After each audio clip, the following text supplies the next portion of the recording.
Hello, I'm Jordan and this is Jordan Sorcery, and today I'm not in my regular broom cupboard or sorcery tower. I'm out in the real world. I have come to Nottingham to visit War Cradle Studios, to go and sit down with some of their designers, to chat about their processes, how they playtest things, how they build new games for the dystopian age. So I'm going to be interviewing some of the folks here. I'm going to be learning a little bit about their processes and really just having a fun time. So let's go inside and see what's what.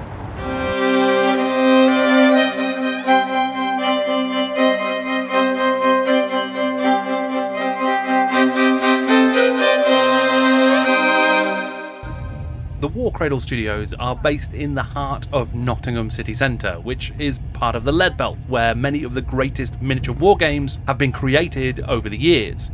But I live in Yorkshire, so first I had to get there, which meant a long couple of train journeys and some classic reading material, as well as thinking about my amazing adventures I was going to have, which would include popping to Warhammer World to check out the museum, and going to play some games with some friends. But most importantly, it let me anticipate all of the awesome stuff I was going to see in the dystopian age, and the questions that I was going to be able to ask to James Hewitt and the other designers at War Cradle. Before we get into the actual studio and the tour and the speaking to folks, I suppose it's worth me talking a little bit about War Cradle Studios. Now, you may well have heard of them. They've been producing award-winning games for a while now, after all, but if you haven't, here is a quick primer over some of their core games and some of the cool stuff that they're up to. Amongst other things, War Cradle Studios are responsible for designing the games that take place in the dystopian age, a Victorian steampunk alternate history, full of giant mechanical monstrosities, with mighty dreadnoughts and aircraft carriers, robots and battle suits, hovercraft and aircraft, and things more wonderful and strange than you can even imagine, all taking to the seas to fight in epic naval combat. As well as that, there is Armoured Clash, which takes place in the same universe but sees the battles between the same factions that take place on land. But they have equally enormous and over-the-top vehicles and tanks and robots and all kinds of cool stuff to throw at each other. There are also games like Wild West Exodus, which is a skirmish game set in the Wild West of that era, and Firestorm Armada that's being redeveloped, which is a spaceship combat game. All of these games are being designed by a small team in the Nottingham office. The miniatures for the games are designed and manufactured elsewhere, but it's in this design studio that the battle games are being playtested and the rules written and the background expanded, which was why I was so eager to check it out and to speak with the people who worked there. I first got into Dystopian Wars way back when it came out in 2010. It was released by Spartan Games, and it was just a fantastic world, this kind of over-the-top, super-powered Victorian steampunk with enormous engines of war, incredible stuff. Really enjoyed it. Amazing miniatures, just a very cool world to play in. And then they released Armoured Clash, and there were other games as well, like Firestorm Armada. They also did a Halo game. Those three core games, Firestorm Armada, Armoured Clash, and Dystopian Wars, are now in the hands of War Cradle, and they are doing some really cool stuff with it. They're moving them forward, they're reinventing them, and taking them to new places, whilst continuing to explore the cool stuff that made me love those worlds in the first place. And that's why I was super excited to go and visit the studio. Now, the War Cradle operation is actually split into two main parts. One part where they're designing the models and manufacturing stuff, and then the other part in Nottingham, where they're designing the games that those miniatures work with.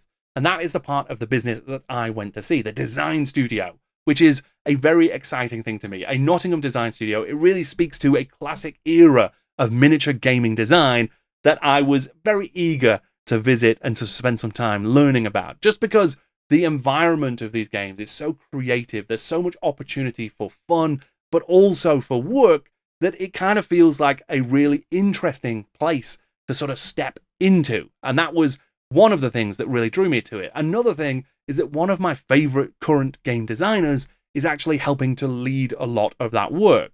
James Hewitt, who created Warhammer Quest Silver Tower, amongst many other amazing games, is actually one of the prime designers at War Cradle. And I love his work. I've chatted to him before. He's awesome. So getting to go and see him and see how he works really felt like an awesome opportunity that I just had to take. The studio takes the form of a pretty regular office. It's got all the kind of stuff you would expect to see, a kitchenette, meeting rooms, and plenty of people working at their desks. But of course, it's also got this enormous playtest area, where people are doing work by playing games. After we'd had a cup of tea to break the ice, something really stood out to me, and it stayed that way the whole time. It's this juxtaposition between the workplace and the fun place. You are working on creating games to play, fun to be had. It's a professional endeavour built around the intangibility of making fun, a creative environment where thinking outside the box is welcome, but it also needs to be controlled in a way, so that creativity can be harnessed and turned into products. Shortly after I got there, a load of folks came out of a regular morning meeting where they'd been discussing deadlines and actions and what work was on the table. The kind of thing I was familiar with in my former life in a corporate environment, but one thing I never saw in those offices was a full library of classic games for reference and to alter perspectives and inspire new ideas. Nor did we have miniatures on display or an area to make your own. It's ace. One of the things I was really interested to see was just how things work from a professional perspective. James showed me a lot of the different spreadsheets and technical aspects of just designing games, what you have to do in order to make sure that things work together. When you're creating all of these different units, all of the different references you need to make, how you need to tweak and change them over time, and make sure that you can keep track of all of this incredible amount of detail in order to build up a game that is consistent and one that works for players. There was so much that I wanted to understand from James about his role and his work, but I started by finding out exactly what it is that he does at Warcradle. So I'm James Hewitt. I've been a game designer. That's probably not, I don't know, who am I, Jordan? What do I do? No, I'm James Hewitt. I'm one of the lead designers here at Warcradle, and my job mainly is orchestrating the daily chaos of juggling several games at once. Right. So you're like the would head designer or lead designer, or is it not those kind of terms? We've got like a sort of a leadership team within development. There's myself, Robin, Ziz, Sophie, and we all bring different things in to kind of make sure that everything gets done. Mm-hmm. And to lesser or greater degrees, we're either involved in the scheduling, planning, design. Then we've got a whole team of devs who you've met who do a lot of the actual nitty-gritty of stuff, and occasionally we all jump in as well. Right. And I think it's very important that we can do that. But generally, I spend less time these days kind of at a table rolling dice, right, and more time messing with spreadsheets and schedules and calendars and things. Sure, yeah, because how many games are you now producing at Warcradle? Approximately 3 million. No, it's so we've got Dystopian Wars and Armoured Clash, which are out currently. Mm-hmm. Wild West Exodus is imminent. It's in development. It's being worked on. We haven't got a set date for that yet, but it's on the way. We've also announced Firestorm Armada, which is our sci-fi futuristic spacey one. We've got Valiant, which is not produced in-house. It's written by Jonathan Green. I think, have you spoken to Jonathan? Yeah, I've met Jonathan. Lovely guy. But we're kind of managing, directing that in-house. Because that's a game book adventure, isn't it? Oh, yeah. So good, yeah. Second one's on the way. Right. We've also got, I don't know if we've said this out loud yet, but I'm going to say it. Wow. Which, if now I'm that was not meant to be a thing I said. So I've lost count, but that's the current count right now. But we also just recently did a card game in conjunction with the British Library, using artwork from their collection, which was a really fun little separate project. I wasn't actually involved in it. I was kind of off to one side, but it's a family card game. So we've got lots of little projects always kind of popping off, Right. So they keep us busy. Yeah, sounds it. And what does a regular week look like? Like in the midst of development, are you just playing the game all of the time? Are people just writing all the time? Yeah, we just play games all day, every day. It's great. We do as much of that as we can. It's really important to the process, but there's a lot more to it. So generally at the start of the week, so we've got a big picture kind of schedule where we know where things are coming out and like roughly what our capacity is. So we will have done some work in the leadership team to figure out who's doing what. And then Monday morning, we kind of give everyone their stuff for the week. So it might be, you're going to go and playtest this thing, write some blogs on this thing, develop this thing. we use various software to track all these things. It's very exciting. And then throughout the week, like everyone scatters off and does things. People often pair up for testing, or like work will get passed around. So it's very rare. Nothing is ever a one-person operation. So anything that gets written will be written by them, probably peer-reviewed by one or two other people in the team, passed on to like a system lead, so like myself for Dystopian Wars, for example, for review. It gets edited by one or two people. So it's a big collaborative process, and so that kind of gets pushed around within the week. We have daily stand-ups where we just make sure everyone's on track with things, see if anyone needs any support with stuff. We are big on collaboration and support within the team. So everyone puts a lot of effort into making sure everyone else is has got everything they need. I think we've done a good job building a nice team here. Everyone's just trying to make the best things and help each other out with it. Right. That collaborative, team-based approach was really evident just looking around and seeing how people were interacting, the way that they were talking about the games, the way they were testing them, the way they were developing new stuff together and building out all of these rules. There was a definite sense that this is a team effort, working together to put the best version of these games onto the tabletop. As cool as it was to see all of the amazing miniatures and to see the playtesting for stuff like Wild West Exodus and to just be in this hub of just like creative activity, it was really the people themselves that kind of brought the place to life and gave it that energy that made it really interesting and exciting. And I did get the chance to talk to a few folks just about some of their favourite parts of working at Warcradle and working on these awesome games. Having come into the team relatively recently, what's the environment and the feeling of the team been like, and sort of seeing how the processes and how everything works? How has that been? It's been great. Everyone is just really passionate about wanting to make like the best thing they can, and so being able to kind of like step into that kind of environment and just help people be as awesome as they can be is great. There's a real kind of desire to learn and make ever better kind of games and stuff like that. So yeah, it's great. I love working here. So what's your favourite thing about working at Warcradle? I don't know. There's all sorts of different things. I mean, I think that's probably is the thing I like best. That there might be a 20, 30 bestiary entries one day. Another day it might be the Valiant game book, or playing a game. It's every day, every week, it's a little bit different. What's the most fun part of the job for you? I think it's that moment at the start of a project when you can really kind of go crazy. We do this kind of thing where at the beginning of a project you'll sort of go out and you'll come up with as many ideas as you possibly can. You'll kind of go off the wall. You'll be like, what's the coolest, craziest thing this ship or this guy could do? And you'll try that and say, that was a bit too much. And then you'll start bringing it back in. But that first kind of burst is really, really fun. What's your favourite thing about working here now? Oh, it's just the passion of everybody here, to be honest.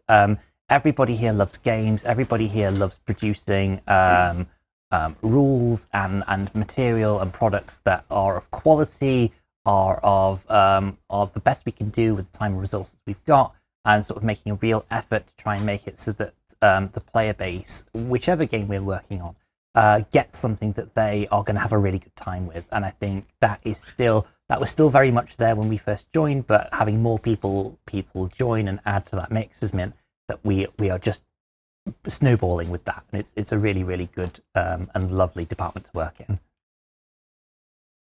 There was another member of staff who it was an absolute joy to meet, and that was Rosie the dog, who is officially the morale officer for the design studio. She is a real sweetie. You've probably seen her in some of the other footage lounging around, falling asleep, but she was so sweet, and I'm not surprised that everybody who works there loves to see her making her rounds.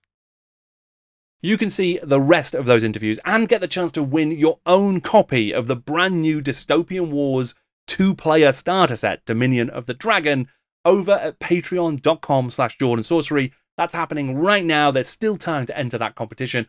It is a free-to-enter giveaway, so go and check it out if you're interested in getting hold of what is an absolutely amazing starter set that's actually just been nominated for the UK Games Expo's awards this year. Seeing the office operating under the watchful eye of Rosie the dog gave me a real sense that there is a lot going on here. There's loads of stuff happening all the time, but it's also quite disparate. Lots of people working on different parts of different games at the same time. The office and the day-to-day and the sort of management of all of the chaotic, exciting, creative activity is handled by Sophie Williams, who is actually in charge of making sure everything runs as it's expected to. And I had a great chat with Sophie about some of the just amazing things that they're doing and how they professionalize and ensure that all of this awesome creativity is harnessed in the right way at the right times. So I run the team, make sure everything runs on time, coordinate everyone, do a lot of like project management stuff, and make sure that we are staying on track with all our projects. So all the different games that we make, Armoured Clash, Dystopian Wars, we've got Firestorm Armada coming up, Wild West Exodus, Valiant. So yeah, we've got all sorts of things going on in the background all the time. So that's basically my job to keep on top of. Right, sure, yeah. I mean, is there a lot of like traditional like project management aspects to that role then? Yeah, I mean, yes, but managing creatives is always like a separate thing. Right.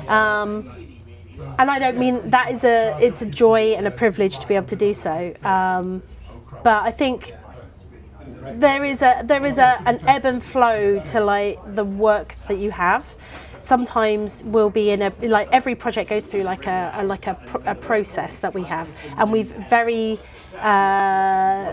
specifically refined the process so that even on days when you're not feeling creative, when you're not in the mood, there's still work you can do to kind of brute force it. So we've created a system basically that allows us to do that on a commercial setting, as opposed to like a hobbyist where you might have inspiration and write a bunch of stuff and then not touch it for 6 months. Right. So that's a lot of what I do is make sure like, are we on track? Are we doing the work?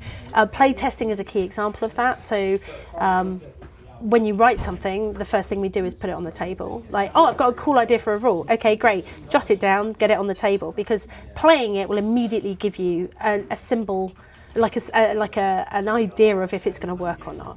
So a lot of that is what I'm doing, is constantly like checking in, where are things, how long have we got, what is the core of the product, because we make product at the end of the day, we have to sell it. So we want to make sure that what we're bringing is not just like, here's a collection of ideas. We want to make sure they're refined and they're interesting and they're engaging. So that's a big part of like, my day-to-day is constantly kind of pulling that thing back. Oh, actually we're ahead on that thing and we're a bit short of resource on this other project. So what we'll do is we'll pause that for a week and those 2 people can go and help with this project. So I'm just doing a lot of that a lot of the time. We will always prioritize making the best product, and we will always prioritize making great rules. So the rules can be interesting, dynamic, engaging. I don't ever want to put out a book where I'm like, those rules are good enough, that'll do. I never want that to be a thing that we do in the studio. As someone who has spent his entire life loving games and playing them and wanting to create them himself, it was a real joy to get the chance to wander around a space that is just dedicated to exactly that. There is so much fun, so much life, so much passion here, and people are invited to express themselves through their games, through the games they play, and through the games that they design. There's a lot of traditional office-style stuff. There is a very professional approach to actually doing this work, which you would expect from any successful company. And it's really interesting to me to see how those two things are put together. The desire to create things that are just joyful experiences, and then the basic elements of business, of how you actually go about it, how you put together a process that lets you design a game consistently and effectively. And it's clear that the team at War Cradle have found a great way to do that. They have been winning awards. They've been creating games that have proven popular, that are exciting, that folks are getting really into. It is really nice to see the people behind the games, to actually get some time to really understand how they work, how they think, and what they put into the games that they're making. I was so grateful to have this opportunity. Genuinely, I couldn't ask for just a cooler thing. It was so fun. And I hope that I've been able to at least package some of that experience up for you, that you can see all of this cool stuff, you can see the real joy and the passion that's there, because that's what I genuinely felt. I really got that from the experience, from going and speaking to the people and seeing this stuff. That's why I am really keen to tell you about it. And I hope it doesn't come across as anything other than just a genuine sharing of my experience, the things I feel I learned, the things I feel that I came away with from an interesting visit. My final question for James Hewitt was just about the things that he's most excited about and most proud of in the upcoming stuff for Dystopian Wars, and his answer, it kind of surprised me. It was something small, but it was really heartfelt. We've been putting a lot of thought into like the journey into the game. So a new player coming in, how do you go from buying the models to getting it to the table, playing your first few games? And one of the things we've done is we've put together a section at the back of the Orbat, which just gives you the information for building your force, which is nothing new. It's what we used to get in 40k codexes and things, all this sort of stuff is built on previous ideas. We just kind of pick the best ones and refine them basically as much as we can. But we've put a lot of work into that, making it so that it's as clear as possible to build a force now. And also we're planning a thing where when you buy one of the starter sets, we're hoping to get some stuff in there about build your first set models, build them this way. Here's the rules for those. You're now ready to play a game. And I think it's not particularly flashy or exciting, but for me, I worked in gaming retail, Games Workshop retail for 10 years. And I always think about when a person comes into the hobby as a complete newbie, how do we ease that journey? And I think we're starting to get there. So it might not be flashy or exciting, but for me, it's really important.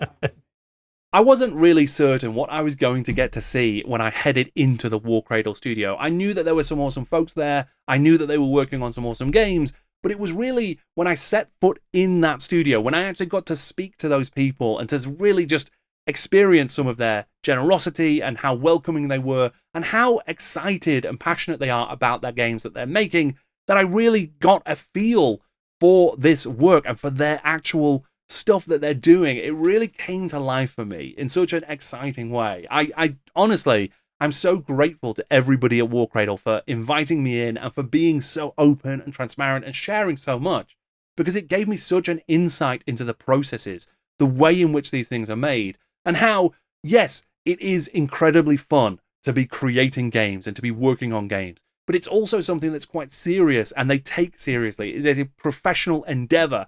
They're trying to build games that stand the test of time, that are creative and exciting and immersive, but also that they are balanced and that the rules are innovative and that they're things that they're coming up with work and don't break when you put them out to thousands and thousands of people. That these are things that can actually be picked up by folks out in the real world and used to help them have fun and to get them immersed in the games, to share that passion and that excitement beyond just that small design studio and out into the entire world. And I think that they're doing a fantastic job. It gave me so much excitement for these games and for these worlds. I've been thinking about Dystopian Wars so much since I left that studio, getting really excited about it, seeing those models, seeing the playtests, seeing that kind of stuff. It really made me think about these worlds and these games in just a new light. It showed me just how much effort goes into them and what you can achieve when you're really working hard and you're working as a professional team to deliver something so creative and so exciting. So I must thank everybody again at War Cradle for inviting me in, for being so generous, for being so welcoming.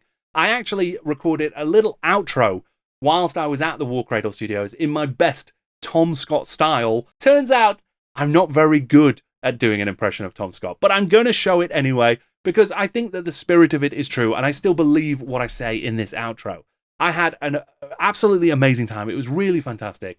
And I really do want to thank everybody. I want to thank you guys for watching as well, for joining me on this little exploration of War Cradle. There you go. I will throw to me over in Nottingham for the outro. Thank you. It's just up a couple of flights of stairs in a rather unassuming office in the centre of Nottingham. But the Warcradle Design Studio is full of incredible people who are working with passion and excitement and creativity on some really fantastic games. They're taking a professional, exciting approach to developing these things, and real consideration is given to the experience of the players, how the games are produced and put together, all of this kind of stuff.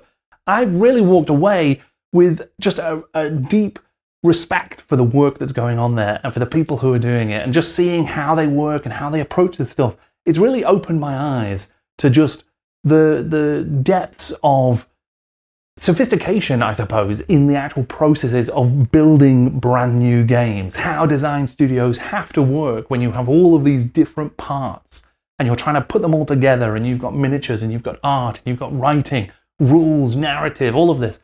Trying to create something from that maelstrom of creativity and to turn it into a product that you can actually package and put in front of people for them to absorb and understand and play.